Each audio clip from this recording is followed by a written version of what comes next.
Hey guys, my name's Jason with Mount Baker Mining and Metals, and on today's video, we're over in eastern BC, and we're going to go gemstone hunting today with our friend Dan Hurd. Well, hello everyone, Dan Hurd with Dan Hurd Prospecting here, and today we've come over to the Ocean Picture Stone Quarry. Jason wanted to see what it's all about, how we extract the stone, and what this beautiful stuff looks like. So I brought him over here to have a little adventure today. Looking forward to it. Wish us luck, and I hope you enjoy. Well, the first thing we got to do this morning is, since we've got so much rain over the last couple of days, we got to pump out our pit here. So luckily I did think about this ahead of time and I brought the water pump today. We are going to pump out the water so we can access the, the good stuff at the bottom of the pit. There's the seam that Dan's been working. He's been working it right down into the water there, so we got to get the water out of there.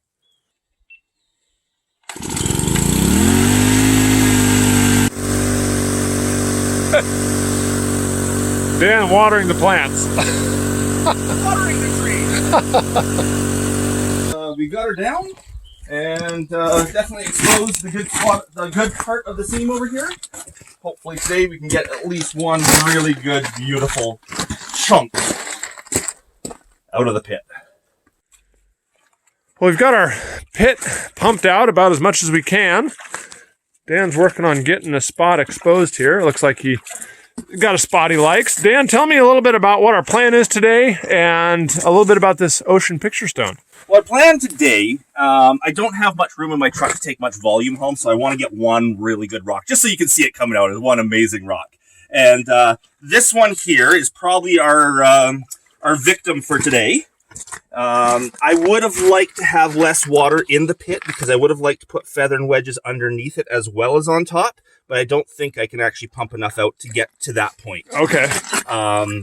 So we're going to try feather and wedges on top and see what we get. Hopefully we get a big chunk. This could, if it came out as one piece, it could be a $5,000 rock we pull out of here. Really? If it breaks up into smaller pieces, it's still very, very valuable, but one chunk would be ideal.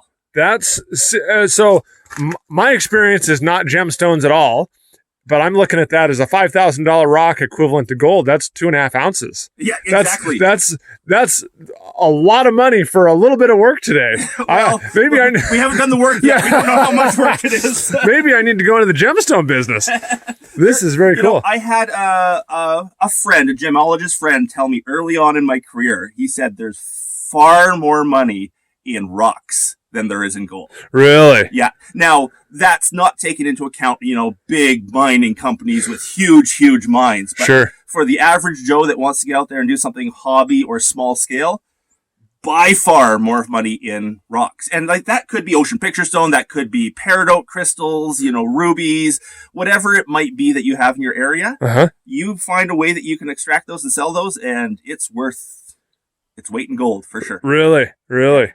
Well, can you tell me and my viewers a little bit about what makes a good ocean picture stone? Is it color? Is it bands? Is it two aspects with it? Is either the deep, deep blue, which this is like the best blue around. Well, there is one pit that's even better, but this is of the regular ocean picture stone. This is the best blue down here. Okay. So it's either the really deep blue or the great ocean scene. So sometimes you can get scenes where it looks like a beach with water, sky. Sometimes you see a horizon in the background. So if you get that great scene in there, that's really desirable. If you can get deep, deep blue with a great scene, like the two things together, then you got a money stone. Money rock. The money stone. Oh, okay. Yeah.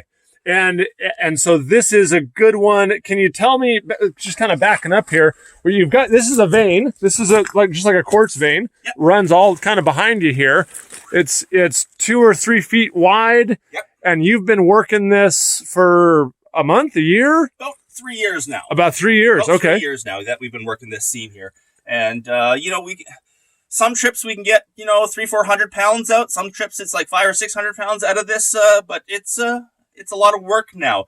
Early on, we could just walk around and pick rocks off the surface from old workings. Uh-huh. But we kind of cleared those. So now it's, hard work to get this out. Yeah. And I don't know how much work it will be today to extract this. It might be a lot. Well, I just jinxed us talking about how easy it was. So, well, and let me ask you this. I've seen a lot of your stuff on Instagram. You've been going to shows. You've been selling this picture stone. If someone wants to buy some of this from you, is there a way for them to do that? We run an online store on my website, www.danhurdprospecting.com.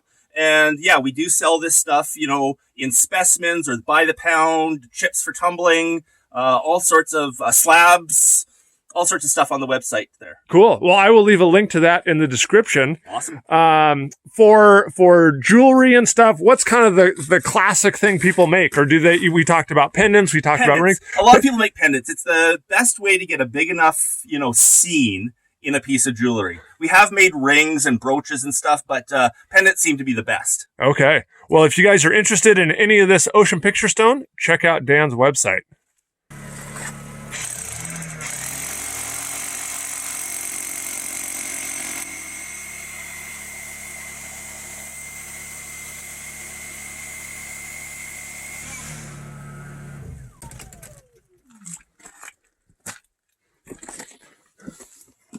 And this is a feather and wedge, correct? Yes, no, it's a feather and wedge.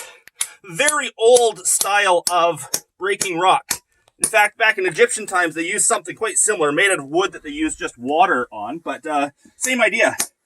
Just expanding in a hole to break a rock free. And look at that, it popped right out of there. That simply. And there is our first. Yep, there's a 1 pound rock. Doesn't look like much right now because it's so muddy. But why don't you just wash that off in the water there and see what it looks like. That's a $75 rock right there. Let's see what we put it in here. Let's see what it comes out like. Wow, look at that. It's just a deep, deep blue all the way through with the banding like you talked about. Yep.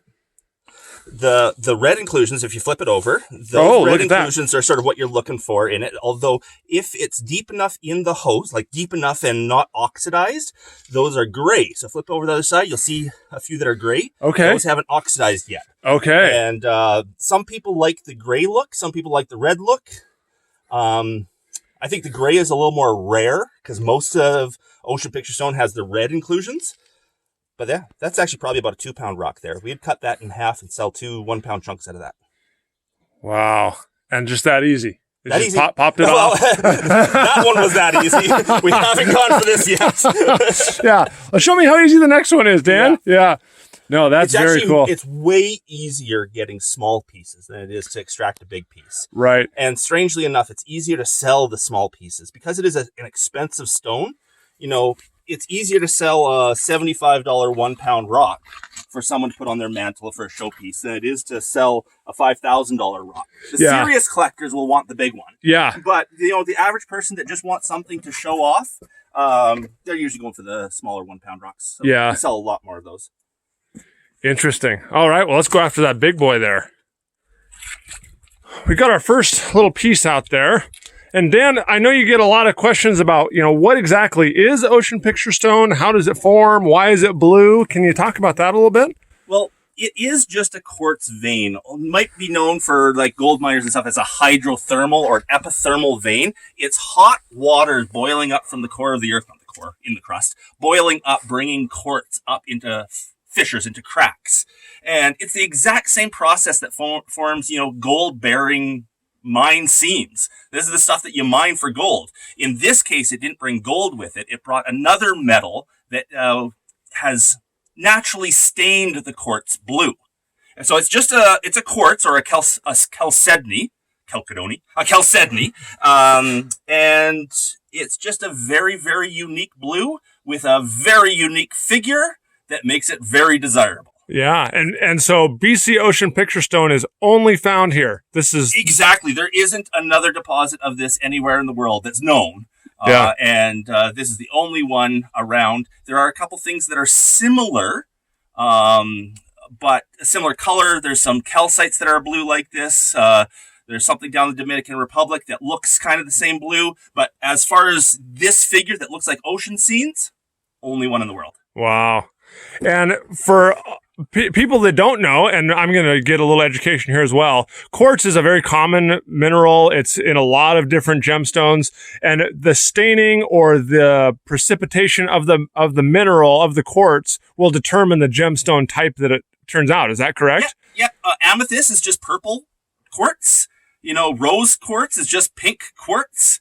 There's a lot of different colored quartzes out there that make different gemstones. And they're all just quartz with a little bit different inclusion or metal contamination. It's usually a different metal that has, and it's a tiny amount of metal, like minuscule amount of metal, but it's enough to change its color. Yeah, and then we call it something different because it's a different color. Exactly. Cool, very good. So this is a quartz rock with a little bit of impurity of a metal that turns it blue, and you call it BC Ocean Picture Stone. Exactly. All right.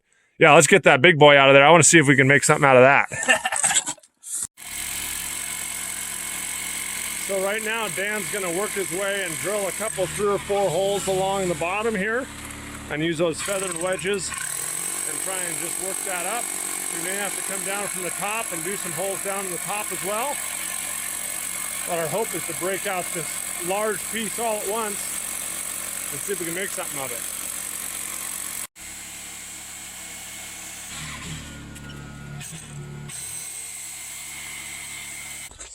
Now I have drilled 3 holes. 4.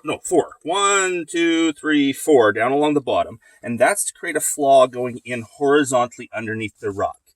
I've drilled 1 hole up on the top edge here, right at this crack. So there's a natural flaw in the stone right now, a crack going that way. And I've put 1 right on that crack to give it a bit of pressure outwards to hopefully open up that crack as we go. And my first job will be to put 1 feather and wedge in here. Let's get one in there right now. 1 feather and wedge in there, aligned with, well, perpendicular to the crack. We're just going to give it a bit of pressure. We're going to put 4 along here, give it a flaw across the bottom. We'll put pressure on all of them, but we won't try to break the rock because we'll put, a few at the top here to do the final breaking of the rock free.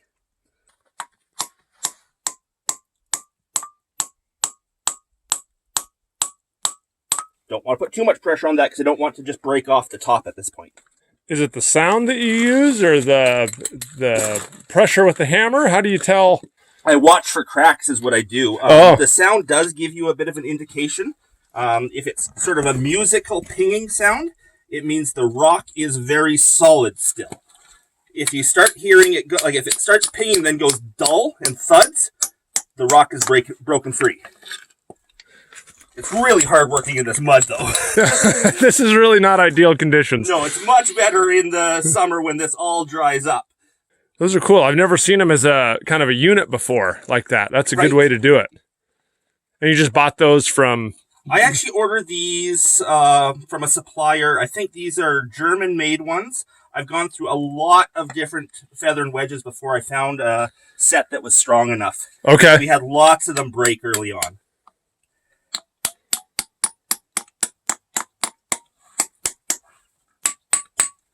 So we have the 4 feather and wedges as sort of horizontal as I can get them. They're on an angle because, that's how I have to drill them and how I have to swing the hammer. We'll tap them all in so that they're, got some pressure on them. And then I'll go, I'll move my body around so I can stand up top here and swing properly. And then we're going to work these ones pretty hard in. We're going to put a lot of force on these to try to get that crack propagating underneath this big chunk. And I've already got a really good pressure on the one that's trying to open up that crack. You never know. It's possible. Even just these 4 could lift this whole unit. Might break it off. It might lift the whole bank behind it.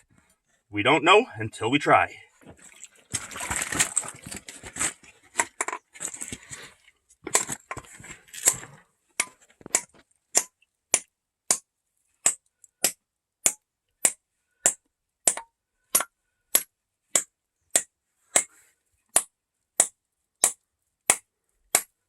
It's actually hard to hold on to the hammer. all wet and slippery? Yeah. I brought the rain with me, I guess. West side weather over here.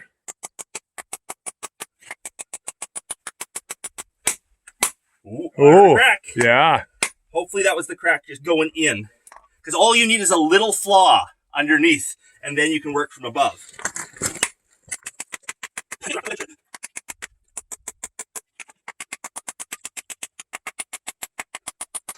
So the idea is just to work across, keep even pressure all the way across? Yeah, technically what you want to do is you want to leave about 30 seconds between each sort of line, like go through it, leave it, but we force them a bit and just keep going. Okay. And so I'll just work here.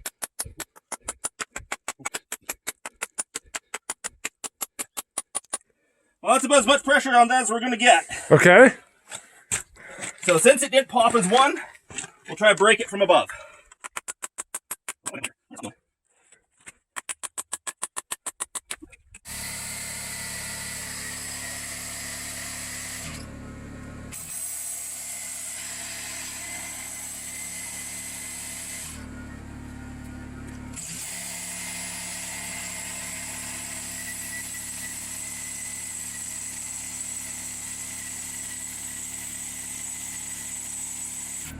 Oh, I just heard there it go. go. So, yep. Yeah, maybe it's there. We got it coming, though. It's coming for sure. Now it's just a case of what comes. If it's just a sheet off the surface or a big rock. Either way, it's going to be blue. Oh, She's perfect. pretty. Okay, that center one, yeah, just knock her right down. Yeah, well, they're all going down now. All the way down to the bottom on all of them. And then we'll get a chisel in there and see what we got. There we go. There is a pry bar. You got it? Okay. Yep. Here we go. Let's see what we got. Okay, now let's just rotate it and expose that color. Oh, baby. Unfortunately, it came off the surface. It didn't go down to the flaw below. But there is the blue we've come to love. That is beautiful. It is. You know, it might not be a $5,000 rock, but that's still a $1,000 rock over there, and there's still, you know, a whole lot more to get out from below. Yeah. Okay. So we have cheap American labor here to do the hard work. See if I do it right. Canadian supervision's the best, right? Oh, yes. Yeah. I love hard work. I can watch it all day.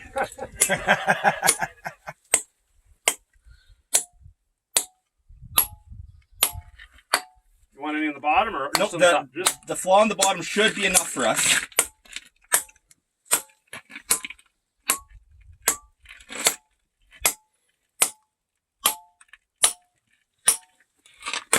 Oh, there's something went.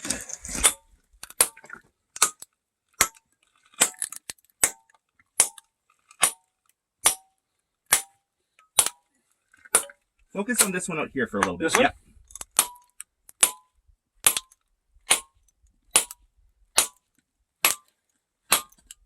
Okay, now all of them.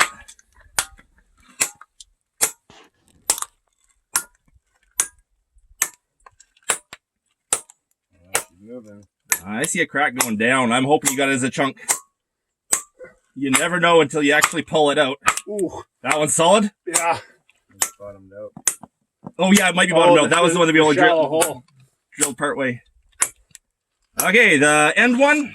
Just hammer that one in. It'll lift the whole thing out. There we go. And you get the you can get your fingers under this one to Okay, see ready? what's in it. The big reveal. Oh, sorry. Okay, here's the big reveal here. Oh yeah. Whoa. Beautiful chunk. Those little manganese feathers there. Yep. Dendrites. Dendrites, that's very cool. Look at that. And this one's wet, so you can see how bright it gets when it's wet. Yeah, beautiful color. Unfortunately, it still didn't go all the way down to the base, but yeah. C'est la vie. C'est la vie. People ask me all the time why we don't use a diamond saw here. A diamond saw would be a good idea. It would actually extract this stuff all right. It is a lot of work to do. I would have to rent it, and I believe it's okay. Sibo might actually be able to fill me in. I believe it's okay under our current rules to use a diamond handsaw as, you know, without a permit. But I do have to watch out what I do here. I am getting permits eventually, but right now we have to be careful what we do, that we don't break any rules and get into trouble. As long as you can carry it in one person by hand. I believe so, yep. And Sibo's a beast. He could carry a whole excavator in here by hand.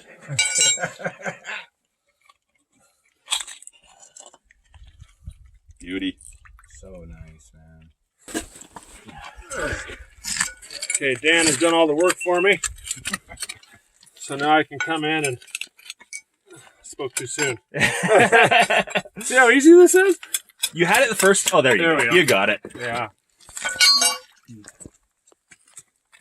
Another perfect rock. Oh, there's a gray just starting to weather on the outside, oxidize on the outside. Look at that. And you said these are pieces of like olivine and serpentine? Technically, it's a serpentine. I've never seen a serpentine look like it before. Yeah. But when you get some of the really unweathered stuff, you go really deep and it's got no oxidation at all. It's a gray with green specks all through it. Really? Yeah. Serpentinite. Right? And they call it silicated serpentine. Do they? What that means, I don't know. I guess it's serpentine with quartz in it. I don't know, but... Beautiful stuff. Yep. Look at that. Throw it in the crusher. Yeah. We've moved up a little bit. We're working on a new spot. We're trying to get a piece for a pendant here. Dan thinks he found a really nice spot for a couple of pendant pieces. This is going to be a really nice jewelry rock. And the reason I say that is it'll have the 3 layers, the red, blue, white, and that makes the best looking pendants. Perfect. Like that's obviously spectacular blue, but the scene is White missing. is not there yet. Yeah.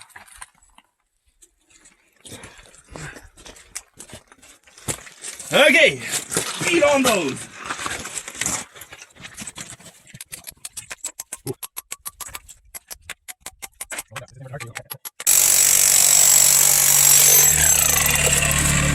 I don't want to come. This guy's gonna come off easily. Oh, blue. That's a beautiful piece. So this is pendant material here? Yeah, when it has the 3 colors, that's perfect for pendants. Because you have the land, the ocean, and the sky. Yeah. That might be a piece for Asham there. Because you can both get a good pendant from over here and still have a nice display piece to, you know, throw up on your mantle or something like that. That's a tough bugger. That's where you need the feather and wedge to start the crack. Oh yeah. Yeah, I think anything more here needs to be feather and wedge to lift this chunk. But there's some really nice material in here still. Really, really nice. Feather and wedge holes here, right? Along that crack, kind of? The hired help is taking over here. He's just grabbing tools and going. I like it. We gotta make hay while the sun shines here. Okay, I would actually go in down here into the host. I would put one there off in sort of that direction, so, and then one over here off in this direction. Maybe even 3. 1, 2, 3, sort of fanning out. We might be able to lift this whole chunk for you. Okay, and so you're horizontal like this. Yeah, straight horizontal. Not like A that. little hard to hold the tool that way, but it's the best way to get the holes in. Okay. Oh, wait a minute. Top and top. Push the button in. Oh yeah, and turn it to that setting. There you go.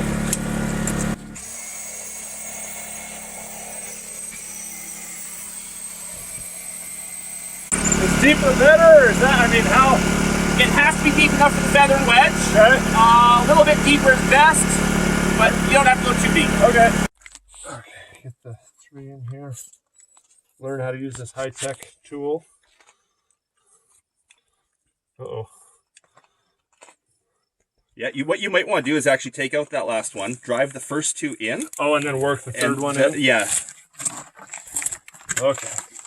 I think I found And it just bend them from apart here. a little bit, just so, yeah, that one's that way and that one. There you Yep. go. They'll give you Okay, some. work the...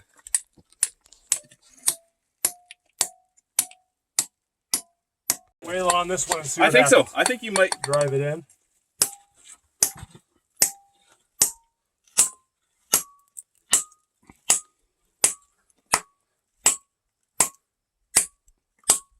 Okay, now go on the other one just a little bit. Give it a bit of pressure. You got it coming. Is it coming? Okay, back onto the first one. Oh, let me hit it. I heard a big pop deep in.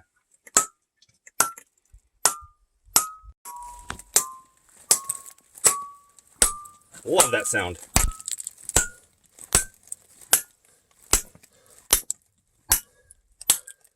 It's in. It's okay. I still have my teeth. Okay. I don't. That's Jason's fault. No, I don't. Okay. Looking for a bit of a thin layer of blue, which you got right there. There's a beautiful pendant right in there. Okay. Yeah. That's pendant material.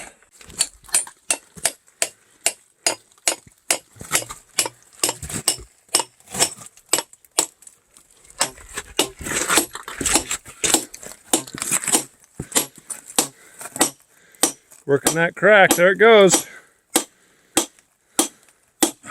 Yeah, it's coming. It's obviously wedged on something that doesn't want to just lift straight out.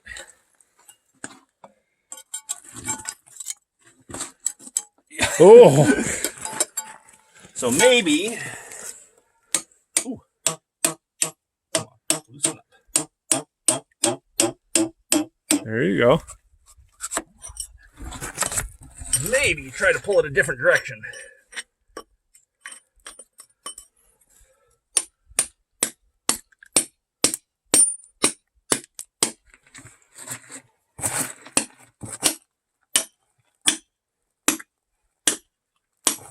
It's a stubborn one.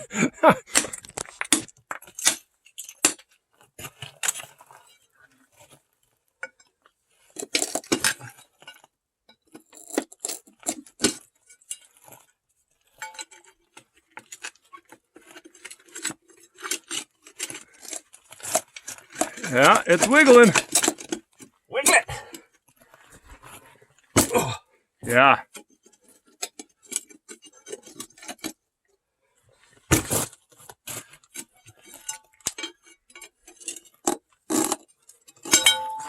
Ping.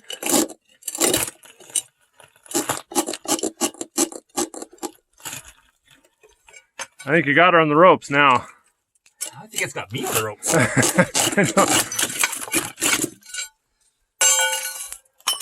Done. Okay. Want a hand rolling it out of there? Oh, you got it. Way sharp. Yeah, it's like Ready razor gloves? blades. It's here. I got. I guess we could drop it here. That's some nice blue there.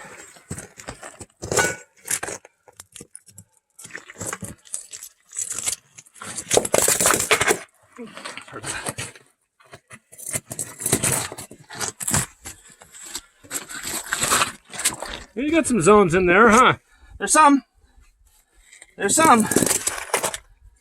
I can't get any of that on video. You got it on video. I got it. I got it I'll for steal us. that clip. Yeah. And so this one, a rock like this, we're gonna break it up with a sledgehammer later to see if there's. Yeah. Most of that is not good.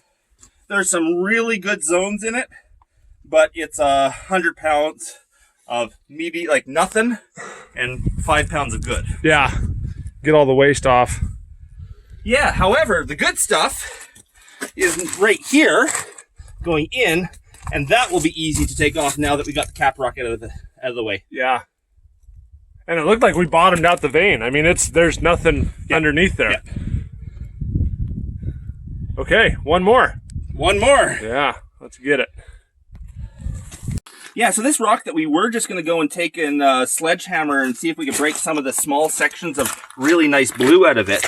Just before we were carrying it out, I saw where we had hit it once with something, a chisel, and noticed that this blue seam opens up to be at least an inch wide over here. So seeing that, I realized that there's actually very valuable material right in this end, and I don't think I want to open it up with a sledgehammer. I think I need to take this to the big saw, cut it off, and start cutting this down because there's very valuable stone in at least this end of it. And if we just take the sledge and try to break it, we might shatter that end. And this is the classic, the beach, the ocean, and the sky. Exactly. That's where you're. And does it wrap around the other edge? It's tough hard to say tell. because it's so oxidized on the surface, but I see indications of blue, and we can see that it was small here getting bigger to there, so it's probably big going right through there. And I think it would be a mistake to break this with a sledge. Yeah. Take it to the saw and cut it right where you want it. Yeah. Cool. That's a big rock, though. Well, guys, we're wrapping up for the day. We've worked hard, got a lot of this picture stone out of here. It's really amazing stuff. Just unbelievable blue color. And it even shows more when it's wet. This stuff is dried out now, so it's not quite as vibrant. But we got several 100 pounds today. We're down kind of at the bottom of the quarry now, so it's a lot harder to... Oh, here he comes. There we go. That's what it looks like. Now we just got it wetted down, and you can see the vibrant blue color. It's almost, I don't know, turquoise. I don't even know what you call that color. It's a beautiful color. But we're down in the bottom of the pit now, and so it's a lot harder to get the volume that he used to be able to get. He was getting about 1,000 pounds every time, and a lot of it was broke up on the surface. And now we have to go mining for it, which, as everyone knows, is a much bigger deal than just picking it up off the ground. But we got lots of large pieces. Sounds like he's gonna go cut these up, maybe turn them into samples or show pieces. We also got a couple buckets of chips here, and he takes these back and goes through them, high grades them, sorts them by kind of grade of low, middle, and high, and sells them in either as small individual pieces, or he sells bags of chips, which people often tumble or use for various purposes. But all this stuff here in the buckets is still very valuable stuff. So I wanted to give a big thanks to Dan Hurd for having me out. And now we're talking about having him come down into the States and check out some of my equipment and run some samples, maybe bring some of the ocean picture stone down to crush and see how one of our crushers work.